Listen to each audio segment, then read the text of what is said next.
क्या आपको भी अपनी ग्लासेस पे फॉगिंग होने से परेशानी हो रही है? आजकल मेरे 80 to 90% पेशेंट्स जो ग्लासेस पहनते हैं इस प्रॉब्लम की कंप्लेंट कर रहे हैं। एक तो मास्क पहनने से और उसके ऊपर से अब सर्दियां भी शुरू हो रही हैं, तो ये प्रॉब्लम थोड़ी ज़्यादा बढ़ गई है। तो आज मैं आपको कुछ ऐसी टिप्स दूंगी जो कि यूज़ करके आप अपने ग्लासेस पे होने वाली फॉगिंग को अवॉइड कर सकते हैं, प्रिवेंट कर सकते हैं। So I am Dr. Sonia Sharma from Mira Sight Expert Eye Care Solutions, Janakpuri, new Delhi. Friends, mask पहनना हमारे लिए एक न्यू नॉर्मल हो गया है, यानी कि हमारी डेली लाइफ का एक बहुत ही इम्पोर्टेंट पार्ट हो गया है। कोविड के इन्फेक्शन से हमें बचाने के लिए जहां ये बहुत ही ज़्यादा इम्पोर्टेंट है, कभी कभी इसके कारण हमें परेशानी भी झेलनी पड़ती है। आप ड्राइविंग कर रहे हैं, आप पढ़ाई कर रहे हैं या कुछ ज़रूरी काम कर रहे हैं, सडनली आपकी आंखों के आगे एक फॉग आ जाता है, यानी कि आपकी नज़र धुंधली हो जाती है। फिर आपको अपना सारा काम छोड़ के पहले अपने ग्लासेस उतारने हैं, उन्हें क्लीन करना है और फिर आप अपना काम कर सकते हो। तो ये एक बहुत बड़ी डिस्टर्बेंस है, आपका कंसंट्रेशन भी ब्रेक हो जाता है अपने काम से, और ड्राइविंग के लिए तो ये बहुत ज़्यादा रिस्की भी है। तो ये फॉगिंग होती क्यों है?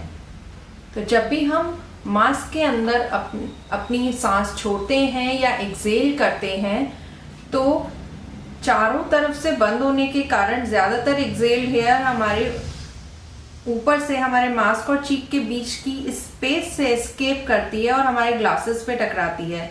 ग्लासेस के ठंडे होने के कारण उसमें जो वाटर वेपर्स है वो लेंसेज पे कंडेंस हो जाती है और हमारे ग्लासेस को फॉग कर देती है। So now how to prevent it? First of all you have to choose the right mask. जो मास्क है आपका वो वेल फिटिंग होना चाहिए, ओवर साइज नहीं होना चाहिए, और जो मास्क के अपर बॉर्डर पे make sure there is a wire और अ नेजल क्लिप, जिसको पिंच करके आप अपने नोज और चीक्स और मास्क के बीच की स्पेस को मिनिमाइज कर सकते हैं। But that is also not 100% solution. उसमें भी कुछ स्पेस रह जाती है जिससे कि एयर आपके एस्केप करके आपके ग्लासेस को फॉग कर सकती है। The second thing which works really good is आप एक हाइपर एलर्जिक मेडिकल टेप लें और उसको अपने मास्क के अपर बॉर्डर पे चिपकाएं, जिससे कि वो आपके नाक और चीक्स पे अच्छे से फिक्स हो जाए। This works really well even if you have to work for prolonged hours with the mask, तो आपकी फॉगिंग नहीं होगी। ये टिप हम लोग ऑपरेशन थिएटर में बहुत समय से यूज कर रहे हैं। We are using it to avoid fogging of the microscope while we are operating. So this really works well. But sometimes this may happen कि आपके पास the hypoallergic tape नहीं है, तो उस केस में आप बैंडेड भी यूज कर सकते हैं। बस ये है कि just to cover the whole area आपको एक की जगह 2 बैंडेड यूज करनी पड़ सकती हैं। The second very important and effective tip is कि आप अपने मास्क को अलग तरह से पहने।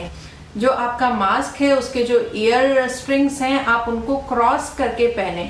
उससे क्या होगा कि ये जो साइड में 2 पॉकेट्स बन जाएंगी, जहां से आप जब भी एक्सेल करेंगे तो वो एयर वहां से एस्केप कर सकती है और बहुत ज्यादा एयर ऊपर की तरफ नहीं आएगी। So this also really works well. I have tried this. Internet पे बहुत सारे हैक्स अवेलेबल हैं, but I have tried so many of them. They have not worked for me. Putting soap water on the glasses or using a defogging solution only if they are made specifically for glasses, क्योंकि normal defogging solution जो windows के लिए use होता है या दूसरे glasses के लिए यूज होता है वो नहीं चलेगा, because आपकी जो prescription glasses उन पे एक specific coatings होती हैं, तो उनके कारण उनका इफेक्ट नहीं होता। तो बेसिकली डीफॉगिंग सॉल्यूशंस जो स्पेसिफिकली आपके आई ग्लासेस के लिए बने हैं वो आप यूज करके देख सकते हैं। They sometimes they work. Then tissue paper को मास्क और चीक्स के बीच में लगाने वाला हैक भी मैंने ट्राई किया है, but it doesn't work really well. पर ये जो 2 हैक्स मैंने आपको बताए हैं, just putting the hyper allergic tape on the mask and crossing the strings, it really helps a lot, और मैं अपने सारे पेशेंट्स को ये एडवाइस करती हूँ। So just tell me in the comment section below if these 2 tricks are working for you or not. Please subscribe to my channel, like and share this video. I'll be back to share a few more tips and facts about your eyes. Till then, see ya.